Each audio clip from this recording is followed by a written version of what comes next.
자, 그래서 지금 전반적으로 거래 흐름들이 나쁘지가 않아요. 또 뭐 대출 이슈가 있었기 때문에 빨리 살려고 하는 거래 흐름도 분명히 있었긴 하겠지만 그런 실거래들이 사실 7월 달 기점으로 이제 좀 신고가 될 만한 부분이다 보니까 지금 6월 달부터 해가지고 이제 7월 중순 정도라면 그런 대출의 영향을 받은 실거래가들이 많이 발표되진 않았을 거거든요.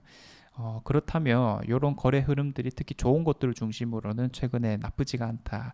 그래서 올해 중하반기 정도에 뭐 특히 수송구 입성을 노리시는 분들은 좀 더 적극적으로 해봐도 되지 않나라는 생각이 들고 내년쯤부터가 또 네, 안녕하세요. 대구 부동산 투자 전문 라남 부동산 플러스입니다.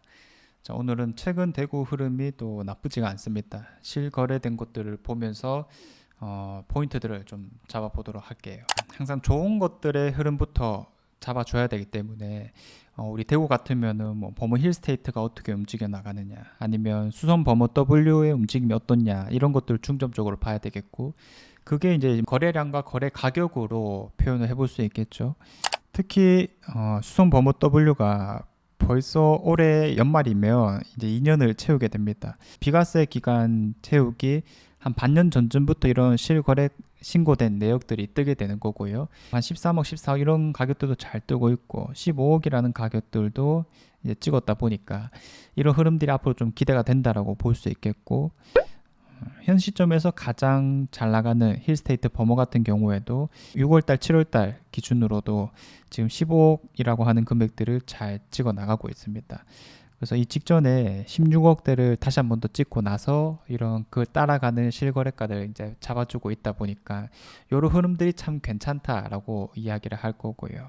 자, 그래서 항상 좋은 아파트의 움직임을 우리가 예상을 해보고 걔들의 움직임에 따라서 이제 주변 것들이 영향을 받다 보니까 지금 6, 7월 달 기준으로요. 이런 수성구뿐만 아니라 좀 각자 지역에서 좋다라고 할 만한 곳들이 대체로 거래가 잘 되는 흐름들을 받아주고 있습니다. 거래가 잘 된다라는 뜻이 그 가격이 맞다라는 뜻일 거니까 뭐 각자 아파트 안에서 합리적인 매물들이 다시 한 번 더 거래되고 나면은 그 다음 뭐 충분히 신고가를 찍어 나갈 수 있는 시나리오도 한번 그려볼 수 있을 거다. 6월 1일부터 이 한 달 조금 넘는 기간 동안에 어떤 것들이 거래되는지를 보고요.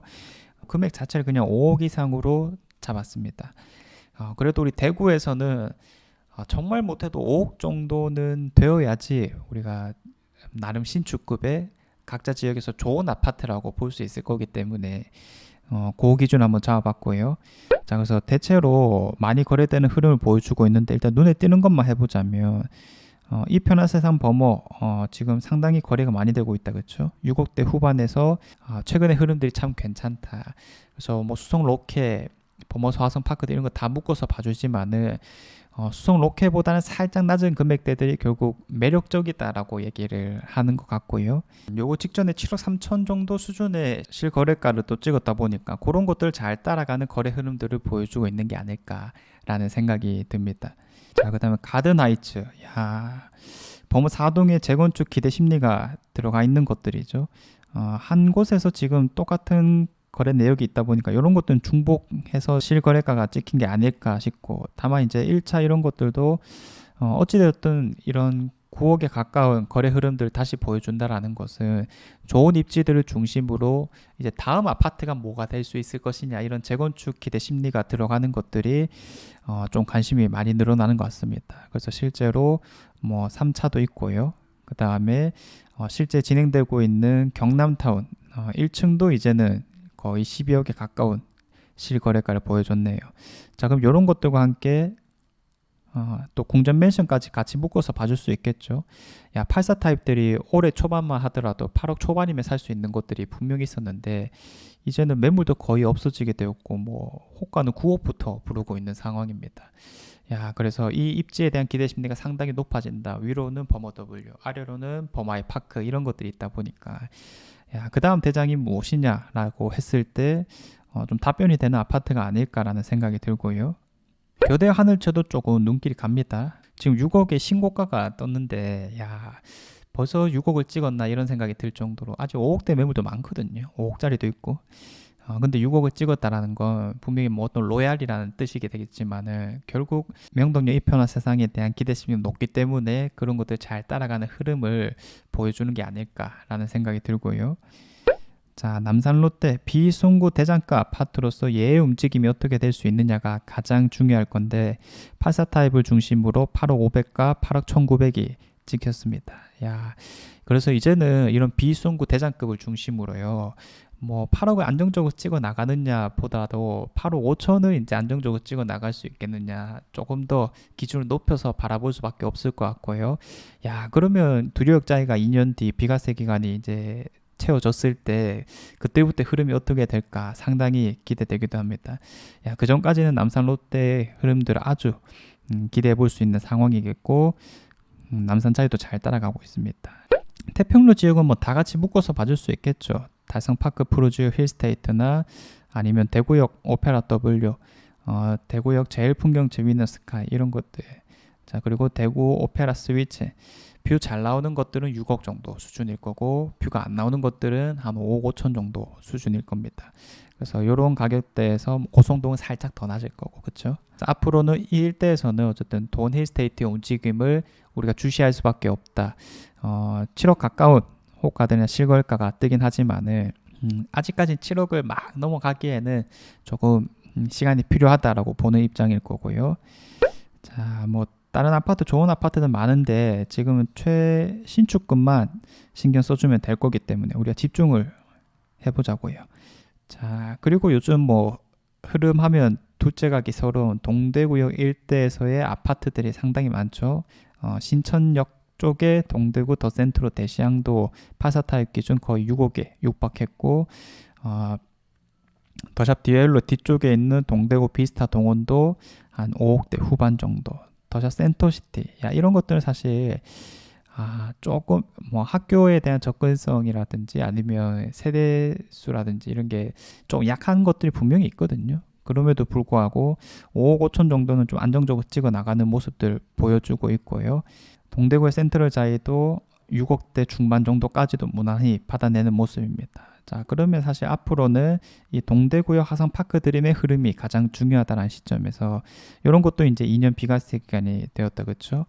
6억 5천을 딱 찍어주고 있고 6억 9천까지 찍혔습니다. 지금 동구 대장급들은 뭐 더샵 디오일로부터 해서 이런 동대구역 화성파크 드림 그리고 이안 센트럴 D 정도까지 얘들이 한 7억 정도에 이제 육박하는 가격들이다 보니까 흐름이 괜찮다라고 보는 거고 방금 말씀드렸던 이안 센트럴 D도 거래 흐름이 상당히 괜찮나요. 특히 눈에 띄는 건 5구 타입의 흐름들이 매우 뛰어나다라는 겁니다. 한 5억 정도 수준인 건데 그냥 뭐 무난한 가격 정도로 보이네요.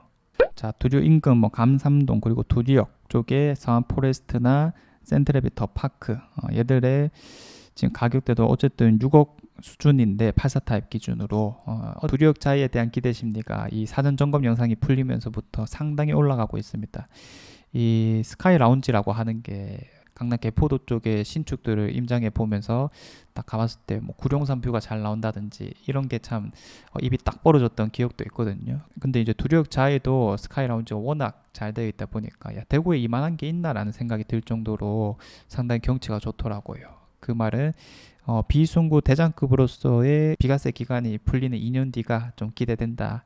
이런 얘기를 하겠고 자, 만촌동 다 한꺼번에 봐주면 되겠다, 그쵸? 만촌 3차 화성 파크 드림, 만촌 3정 그린콰이트 파크, 자, 그리고 만촌 우방 1단지, 만촌 자이르네까지. 그럼 자이르네 흐름이 가장 중요할 건데 84 타입 기준으로 한 12억 정도 찍어주고 있고, 자, 그 다음에 만촌 3정 그린콰이트 파크 84 타입 기준으로 한 10억대 초반 정도.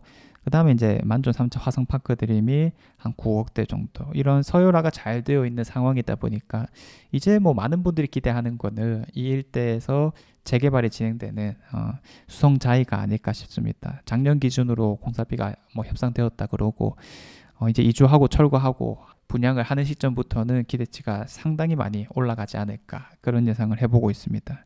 야, 그래서 아까 전에 수성 범어 W라든지 아니면 버머 힐스테이트 이런 흐름들이 참 괜찮다라고 했는데 그걸 따라가는 좋은 아파트들도 많잖아요. 우리가 흔히 뭐 범샘프라든지 아니면 포맷들이라든지 아니면 범아이파크 이런 것들의 흐름들도 가만히 보면 지금 흐름이 굉장히 좋아요. 6월달, 7월달 기점으로 범샘프는 10억대 정도. 그러면 에일리의 뜰도 마찬가지죠. 역시 84타입 기준으로 10억대 실거래가 많이 나오고 있고, 자, 그 다음에 범아이파크도 한 12억 중후반대. 자, 그리고 특히나 이제 조금 더 눈길을 가는 게 범어서한 포레스트 이런 거는 전 틈새 아파트라고 늘 말씀드리거든요. 입지는 좋지만은 세대 규모가 좀 적기 때문에 실거주 가치가 떨어지는 것들, 이런 것들은 앞에 말씀드린 입지 좋고 세대수까지 좋은 그런 아파트들이 거래가 잘 되면 얘들도 이제 거래가 잘 될 것이다, 이런 느낌으로 이제 바라보는 것들인데, 범어서한 포레스트라든지 아니면 빌리브 범어 120 얘들의 지금 거래 흐름이 상당히 괜찮습니다. 가격도 괜찮고. 그래서 이런 것들이 동시다발적으로 거래를 잘 띄워주고 있다 보니까 수성구 같은 경우는 정말 범어 W가 비과세 기간이 풀리는 시기쯤이 이제 기다려진다. 내년 초부터가 좀 포인트가 될 수 있지 않을까라는 생각이 들고요. 빌리브 스카이 역시 그래도 잘 찍어주고 있네요. 거의 8억에 육박하는 아주 좋은 층수의 매물 실거래가도 보이고, 뷰가 조금 안 나오는 것들은 뭐 낮은 가격도 있습니다. 역시 얘도 뭐 어쨌든 비송구 대장급 중 한 개다라고 얘기할 수 있는 상황일 거니까 이런 8억에 가까운 신고가를 띄워준 게 아닐까 생각이 들고요. 자, 중동이라고 하면은 이제 효성 해링턴 플레이스나 수성 골드 클래스터 센텀일 건데, 얘도 지금 84 타입 딱 기준으로 6억 5천에 가까운 실거래가들을 또 보여주고 있습니다. 그래서 핵심을 잡는 것이 어쨌든 또 중요한 포인트이기 때문에 골드 클래스 더 센텀 같은 경우에는 뭐 수송목표가 나온다, 이런 것들이 참 중요한 포인트겠고, 못해도 신천뷰가 나온다, 이 정도로 아마 그런 뷰 잘 나오는 것들이 이런 6억대 중반 정도가 아닐까 생각이 들고, 같이 봐야 되는 게 효성 해링턴 플레이스도 6억대 초중반 정도 수준에서의 거래 흐름이 나쁘지 않다라고 볼 수 있는 거겠죠. 자, 우방 2차 황금동의 우방 2차 재건축 같은 경우에도 동계산할 수 있는 근거인 추가 분담금이 조금 명확해지면은 동계산 해보고 할만하다 싶을 때 충분히 덤벼들 수 있을 것 같습니다. 자, 그리고 월배 쪽의 대장 아파트, 얘의 움직임이 어떻게 될 것이냐라고 하는 게 정말 중요한 포인트일 건데, 평균적으로 84 타입 기준 한 6억 정도 수준에서 초반들을 잘 찍어 나가고 있습니다. 좀 기대해 주라고 볼 수 있겠죠. 자, 청라 힐스자이도 남산 롯데의 좋은 흐름에 맞춰가지고 또 좋은 실거래가들을 찍어주고 있고요. 자, 그리고 황금동의 대장 아파트 엘포레 9억을 딱 찍어주고 나서 그런 것들 잘 따라가는 흐름들을 보여주고 있으니까, 이런 올라가는 아파트들의 특징이 신고가를 딱 찍고 뭐 중층 저층들이 각자 가격에 맞는 실거래를 보여주고 있는 상황이라면 이런 것들이 참 흐름이 괜찮고 앞으로가 좀 더 기대가 된다, 이런 얘기까지 해볼 수 있겠습니다. 자, 그래서 지금 전반적으로 거래 흐름들이 나쁘지가 않아요. 또 뭐 대출 이슈가 있었기 때문에 그런 것들 빨리 살려고 하는 거래 흐름도 분명히 있었긴 하겠지만, 그런 실거래들이 사실 7월달 기점으로 이제 좀 신고가 될 만한 부분이다 보니까 지금 6월달부터 해가지고 이제 7월 중순 정도라면 그런 대출의 영향을 받은 실거래가들이 많이 발표되진 않았을 거거든요. 그렇다면 이런 거래 흐름들이 특히 좋은 것들을 중심으로는 최근에 나쁘지가 않다. 그래서 올해 중하반기 정도에 뭐 특히 수송구 입성을 노리시는 분들은 좀 더 적극적으로 해봐도 되지 않나라는 생각이 들고, 내년쯤부터가 또 기대가 되는 부분이기도 합니다. 그래서 이런 내용들은 또 좋은 포인트가 나오면 말씀드리도록 하겠고요. 항상 이런 좋은 것들부터의 흐름들을 놓치지 않도록 꾸준하게 살펴보시면 되겠습니다. 자, 이상 제가 준비한 내용은 여기까지이고요. 다음에도 좋은 내용으로 찾아오도록 하겠습니다. 감사합니다.